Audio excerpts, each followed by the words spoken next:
اعوذ باللہ السمیع العلیم من الشیطان الرجیم وَيَقُولُ الَّذِينَ آمَنُوا أَهَؤُلَاءِ الَّذِينَ أَقْسَمُوا بِاللَّهِ جَهْدَ أَيْمَانِهِمْ إِنَّهُمْ لَمَعَكُمْ حَبِطَتْ أَعْمَالُهُمْ فَأَصْبَحُوا خَاسِرِينَ۔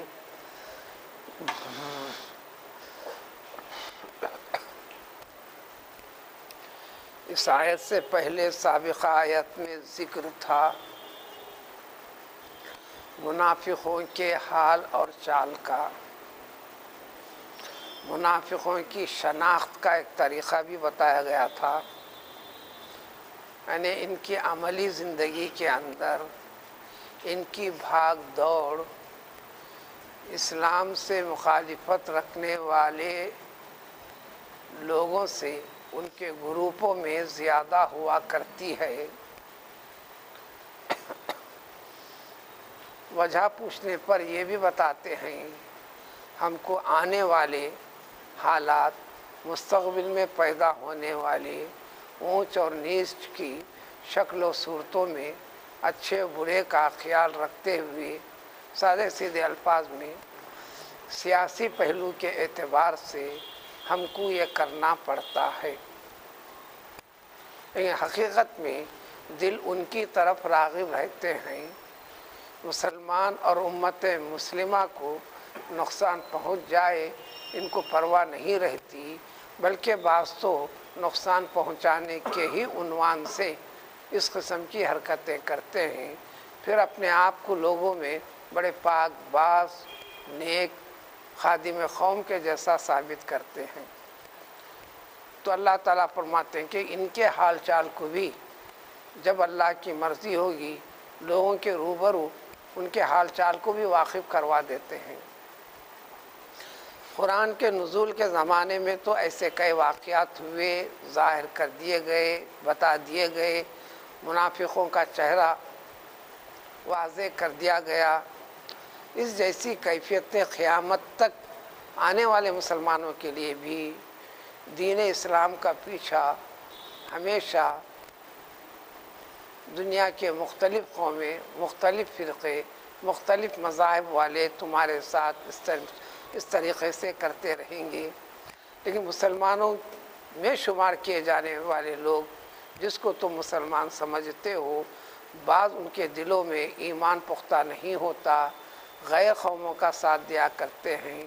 یہ بھی بات بتا دی گئی، گہرا تعلق ایسے لوگوں سے پیدا کرنے سے منع کیا گیا جس کو دوست نہ بناؤ کا ذکر قرآن میں کئی جگہ آتا ہے، بلکہ اس سے سابق آیت میں بھی آیا لا تتخذوا الیہود والنصارى اولیاء، ان کو گہرا یار غار مت بناؤ۔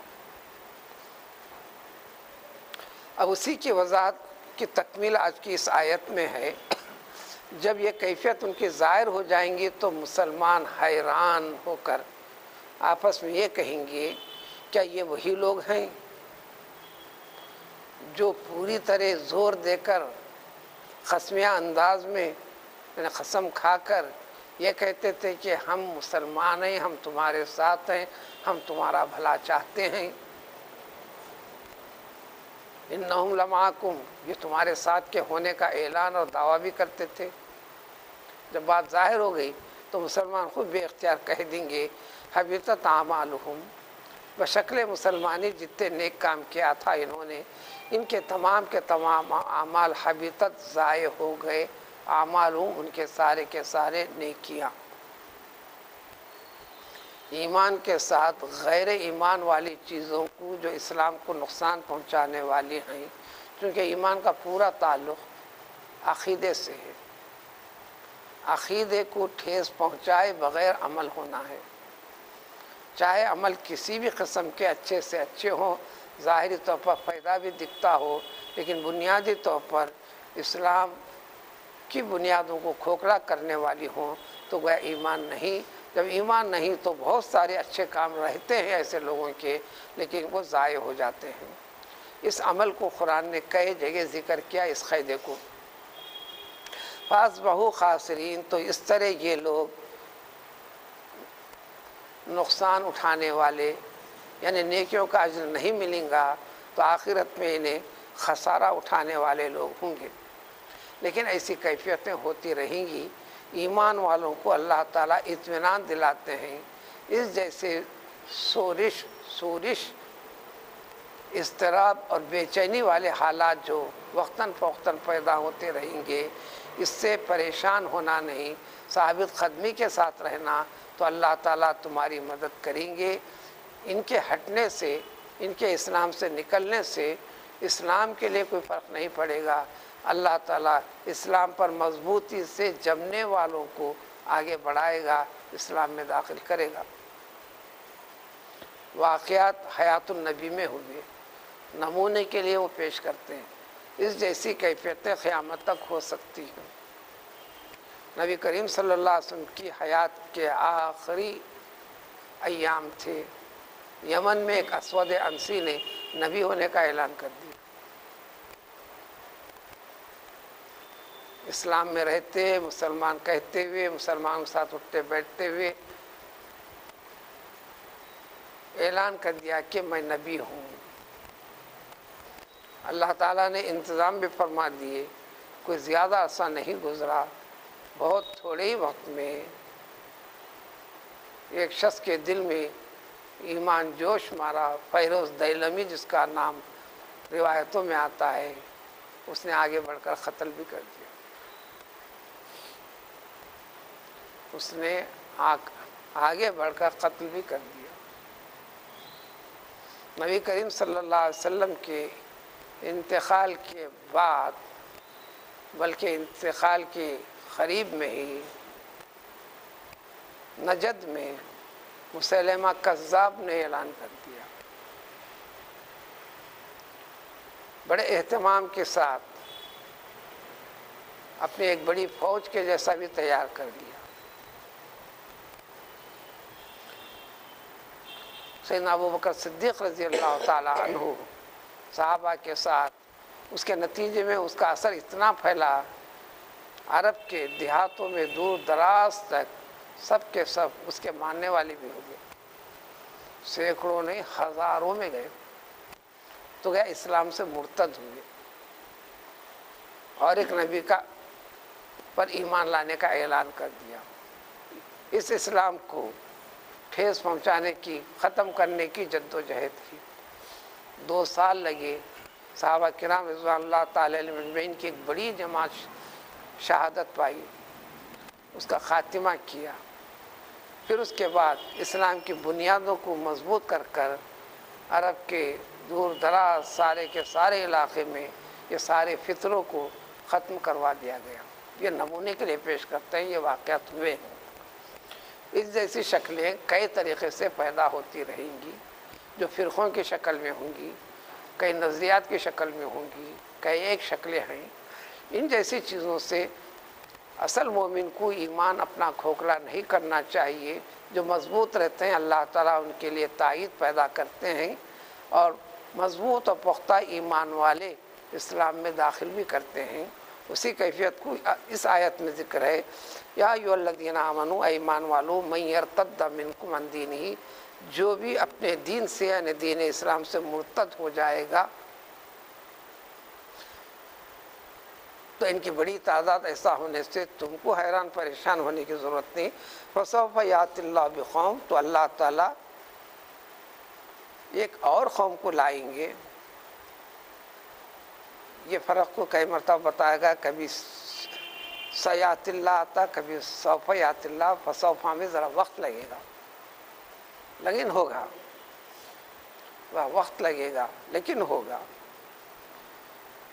کوئی ایسی قوم کو، یہ قوم مسلمانوں سے محبت کرے گی، اللہ تعالیٰ ان سے محبت کرے گا، یعنی اللہ کے پسندیدہ بندے ہوں گے، اور انہیں بھی صرف اور صرف اللہ کی محبت درکار ہوگی، اسی کو چاہیں گے، یعنی خالص ایمان کی بنیاد پر۔ ایسے لوگوں کے دل کیسے ہوں گے؟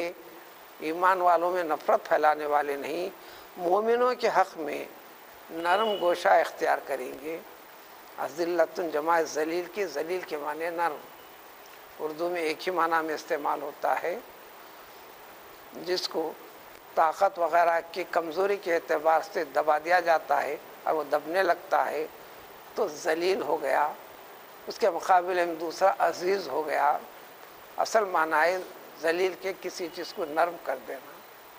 مومن کی شان و صفت ایمان والوں میں، آپس میں مومنوں میں نرم گوشہ اختیار کرنے والے، لیکن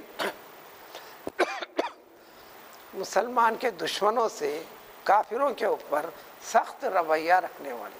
جب ایمان کی بات آئے گی، دین کی بات آئی تو دین کے اندر مومن کا ساتھ دینے والے، مومن کے دکھ درد میں شریک ہونے والے، اسلام کو آگے بڑھانے کے لیے ہر ممکنہ کوشش کرنے والے، لیکن مخالفین کے لیے ان کے حق میں سخت رویہ اختیار کرنے والے، پھر اللہ کی راہ میں آگے بڑھ کر جہاد کرنے والے، مال لگانے والے، جد و جہد کرنے والے، ضرورت پڑنے پر جان لگا دینے والے، اور یہ سب کچھ کرنے میں مجھے وہ کہے گا، وہ کیا کہے گا، اس کی پرواہ نہ کرنے والے۔ وَلَا يَخَافُونَ لَوْمَةَ لَائِمٍ۔ اردو میں بھی عربی کا لفظ استعمال ہوتا ہے، کسی ملامت کرنے والے کی ملامت کا ان کو کوئی خوف بھی نہیں ہوگا، چونکہ پیش نظر اللہ اور اللہ کی ذات ہے، اللہ کی رضا ہے، ایمان اور اس کی بقا ہے۔ یہ کیفیت جن بندوں میں پیدا ہو، اور ایمان کی شان اور صفت یہ ہے، اس مفہوم کو قرآن میں کئی جگہ فَلَا تَخْشَوْهُمْ وَاخْشَوْنِي، فَلَا تَخْشَوُا النَّاسَ وَاخْشَوْنِي، اس جیسے کلمات سے بار بار خوف خداوندی کو ملحوظ رکھو۔ لوگ کیا کہیں گے، لوگوں کے ریئیکشن سے، دباؤ سے، مخالفت سے، اس جیسی چیزوں کا خوف مت کرو، اللہ کا خوف رکھو۔ تو یہ لوگ کسی ملامت گر کی، یعنی عتاب کرنے والے کی، ڈانٹ ڈپٹ کرنے والے کی، برا بھلا کہنے والے کی پرواہ نہیں کریں گے، اللہ کی رضامندی مطلوب ہوگی۔ یہ صفت جس بندے میں ہوگی، ذالک فضل اللہ، یہ فضل خداوندی ہے، یہ سب سے بڑی چیز ہے۔ اللہ تعالیٰ کی طرف سے عطا ہوتی ہے اپنے بندوں میں سے جس کو چاہتے ہیں، یعنی کیفیت والے دراصل انتخاب خداوندی ہوتے ہیں، انتخاب خداوندی کو غلط نہیں کرتے، سب کچھ اس کے لیے سب کرتے ہیں، اور جو بندے کریں گے ان کو حکم ہے کہ واللہ واسع علیم۔ واسع کے معنی وسعت والا، گنجائش والا، یعنی اللہ تعالیٰ اپنے فضل اور رحمت میں بڑی گنجائش رکھتے ہیں، وسعت رکھتے ہیں، اپنی شان سے اپنا فضل اور مہربانی ایسے بندوں پر فرماتے ہیں۔ علیم، اور یہ کون بندے اس کے مستحق ہیں، اللہ تعالیٰ حقیقت جانتے ہیں، اپنے فضل سے، رحمت سے انہیں نوازتے ہیں۔ اللہ کا فضل اور رحمت یہ رہتا ہے کہ وہ اللہ تعالیٰ کے دین کے لیے اپنی ہر چیز وقف کر دیتے ہیں۔ وہ فتنے جو اسلام کے خلاف میں پڑتے ہیں، اس کے لیے اپنے اور اپنے متعلقین کی پرواہ کیے بغیر صرف اللہ کی پرواہ ان کے سامنے رہتی ہے، خوف خداوندی رہتا ہے، جو چیز ان سے ممکن ہو سکتی ہے سب کچھ کرتے ہیں۔ ایمانی اعتبار سے تعلق رکھنے والے افراد، یعنی مسلمانوں کے حق میں جو کچھ ہو سکتا ہے وہ کرتے ہیں۔ دوستی، طرفداری والا پہلو نہیں، ایمان والا پہلو ان کے سامنے ملحوظ رہتا ہے۔ یہ منافقوں کے مقابلے میں یہ حالات اور کیفیت پیش کیے گئے۔ منافق ایسا نہیں کرتا، ظاہری شفقت آپ کی چاہتا ہے، دراصل آپ کے لیے نقصان اور ضرر دہ ہے دوسروں کے ساتھ، اور پھر سیاسی پہلو کو سامنے رکھتے ہوئے مستقبل کے حالات کا میں خیال رکھ رہا ہوں، یہ کہہ کر اپنے آپ کو آگے بڑھانے لگتا ہے۔ دراصل یہ کافر سے بدتر ہوتے ہیں اسلام کے حق میں، اس لیے سزا بھی ان کے لیے سخت ہے۔ اس سزا کا تذکرہ پچھلے رکوع میں گزر چکا ہے۔ کافر سے بڑا عذاب اس جیسے مسلمان کہلانے والوں کے لیے ہے۔ اس جیسے پہلو، پھر ان کے مزید صفات، یہ کیفیت اللہ تعالیٰ جس کو عطا کرتے ہیں، ان کے عملی زندگی ہوتی کیسے ہے۔ مذہب اور شریعت کے سارے احکام میں اپنے آپ کو پوری طرح پابندی کے ساتھ لگائے رکھتے ہیں، کہیں کسی معاملے میں خلاف بھی نہیں کرتے، کیونکہ انہیں اللہ تعالیٰ سے محبت ہے۔ اس کی وضاحت تفصیل اگلی آیتوں میں آتی رہی۔ سبحان اللہ۔